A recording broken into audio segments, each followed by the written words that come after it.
All right, so we were working on the previous video, we were reading about life in the North, and now we'll be reading about life in the South to help us formulate our compare and contrast essay for the 5.02 graded assignment. So had just finished up talking about just recapping the information about immigration in the early to mid 1800s.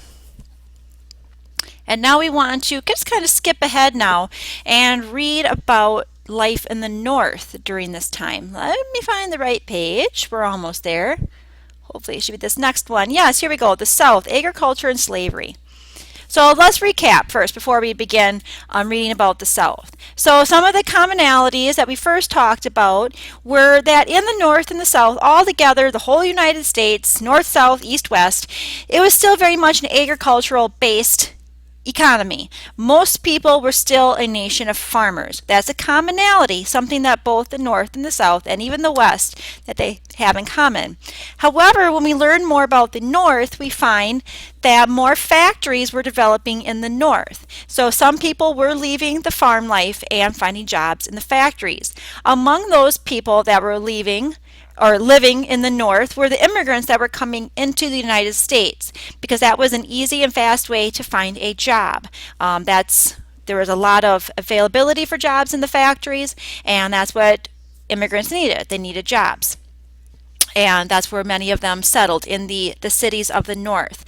When you read through the immigration information for the 4.10 graded assignment about immigration in this time, you would have remembered that some of the challenges they faced were poor housing, the challenges of cities in the rapidly developing cities, some of the sanitation and disease issues that caused. And then you also would have read about some of the racism that many of the new immigrants were facing in those northern cities.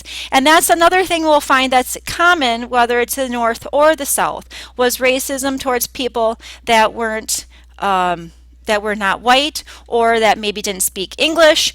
Basically people that weren't the same nationality or religion of the people that had previously settled in the United States.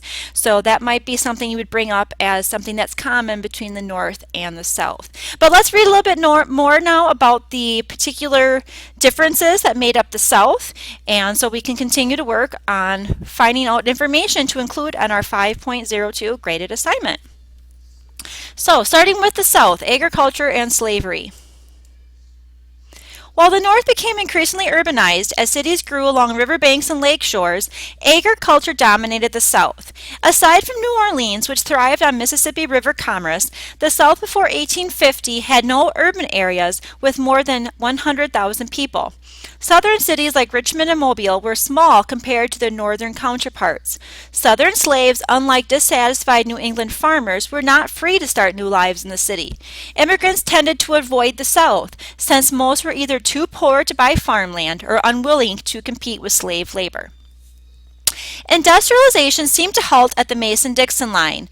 That's that line that divides the northern states and the southern states. Only a small number of factories appeared in the towns and cities of the South. Even in these cases, the owners depended on northern manufacturers for their machinery. By 1860, Massachusetts alone had more cotton mills than the entire South. But this reliance on agriculture does not mean that the southern economy suffered. On the contrary, it flourished. Northern industry and commerce relied largely on southern crops. Cotton was America's most valuable export, and it gave the South the fourth highest per capita income in the world, after Australia, England, and the northern United States. On the eve of the Civil War, the South was home to 2/3 of the nation's richest men.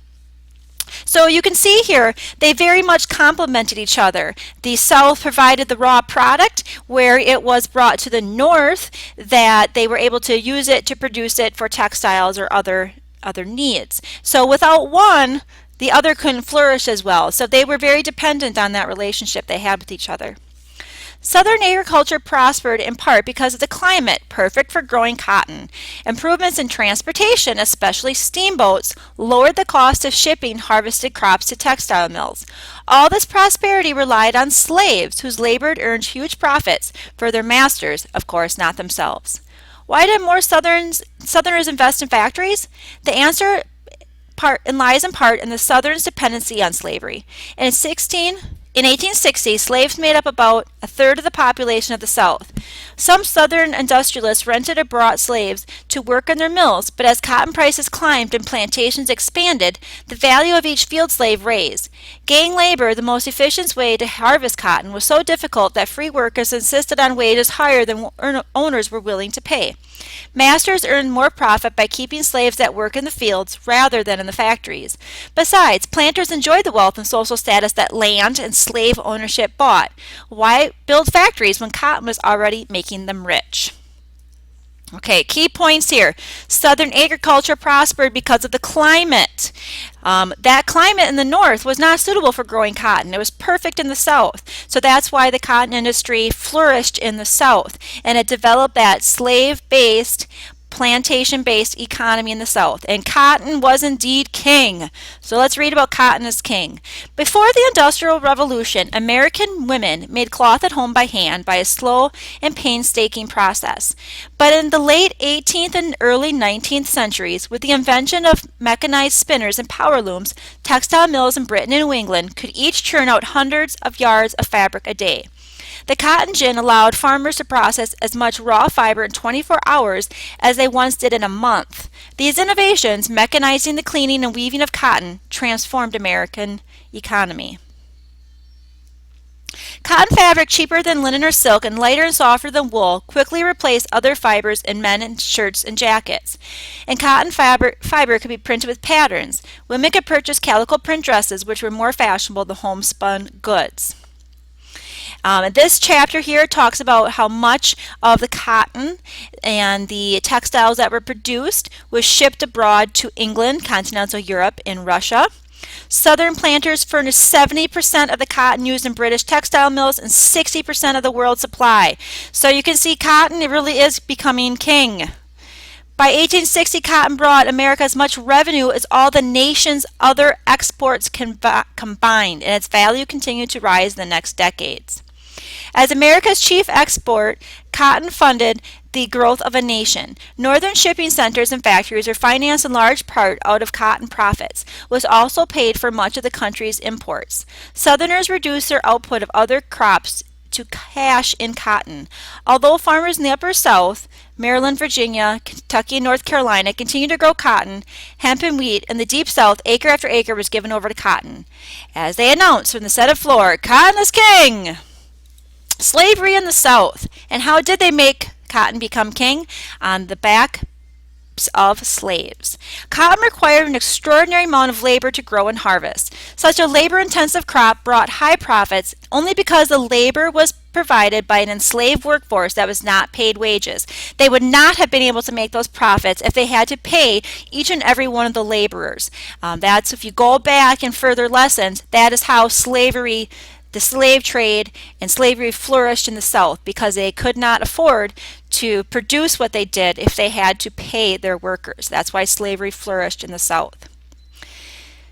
Okay, even those whites who did not own slaves benefited from the institution of slavery. Unequal as they might be in wealth or status, Southern whites were united in freedom. The poorest white man could still feel superior to a black slave. It is African slavery that makes every white man in some sense a lord, wrote a Southern editor in 1850. There is a division between white free men and black slaves, and every white feels that he is a man. While Southern whites who did not own slaves might resent the power and prestige that large plantation owners enjoyed, they appreciated the social status the slave system afforded them. So even if you were a poor white person, you would still have a higher status than a slave in the South. So it was becoming an embroiled institution in that part of the United States. Okay, the distribution of the slave population. I'm not going to read through this, not because it's not important, but I'm trying to focus in on information that's really going to help you for the 5.02 graded assignment, comparing and contrasting the North and the South. So we're just going to skim through that, and let's see if there's any other reading that we need to focus in on before we start thinking about bringing our ideas together for the assignment. Okay, there are a few points I just wanted to highlight that might be helpful for you from this section of the reading that will help you on your assignment. And one of the parts is that even though the Southern economy was built on slavery, only 1 of every 4 white Southerners owned slaves. So sometimes I think we get the conception that everybody in the South had a slave and everybody had a huge plantation. That's not true. Most white farmers who owned slaves held fewer than 10. In the Southern Appalachian states, where the terrain was too rugged for large-scale farming, slavery was rare. Slaves are most numerous in the cotton lands from South Carolina westward into the Mississippi state area. Most of the Southern slave population, approximately 3/4 of it, lived on farms holding fewer than 50 slaves. The small slice of the planter aristocracy that held 50 to 100 or more slaves were the men growing richest from slave-grown cotton. These were the Southerners who had the most to lose from the efforts of abolitionists who were working to end slavery. So something to keep in mind, that is a good point to make, that not every slave owner in the South, first of all, not every Southerner owned slaves, and every Southerner that did own slaves did not have the huge amount, 50 to 100 or more. Not saying that makes it better, but I think it's a mindset that many people have when we think about this time period in slavery in the United States. Okay, now to bring this all together to start to formulate your assignment. Here I am on Lesson 501, and I'm going to look at this comparing life in the North and the South activity. This is something that's going to help you really just kind of formalize and plan out some of your ideas describing the North, the South, and the commonalities, the comparisons between both. So you have the contrast, the things that are different, and the things that are the same. So let's go through this activity. Slave-based labor. That would go to the South. Yes, small farmers. That's a tricky one. Now, what do you think? Is that just more the North or more the South? Or is that something they have in common?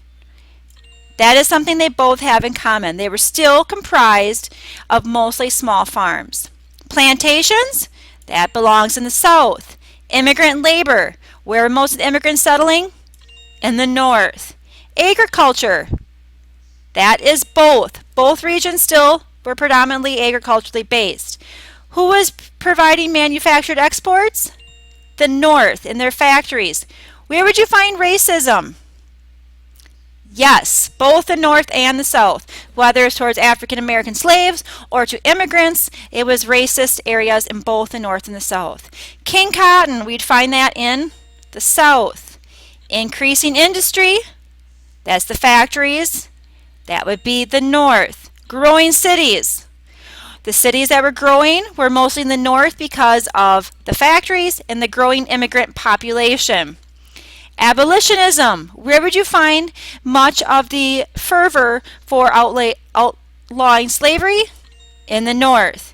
And where would you find the cotton that was being grown to export, to sell to other people, other countries or other states? That would be in the South. So good job. So these are items that you should think of and include on your compare and contrast essay. Now, if you look at the compare and contrast essay, it says compare and contrast the economy and daily life in the North and South between 1800 and 1850.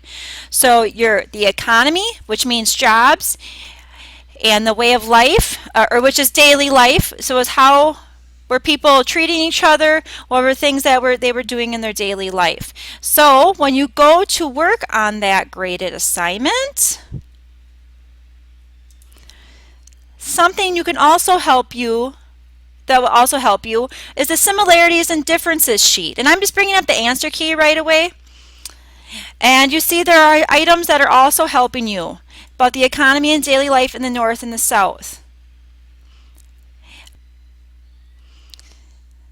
So you can see that there are, this is from the lesson resources, this is a lesson answer key going to that right away, the similarities and differences sheet. And you can see there's information on here that will help you with learning about the North, the South, and the commonalities between both.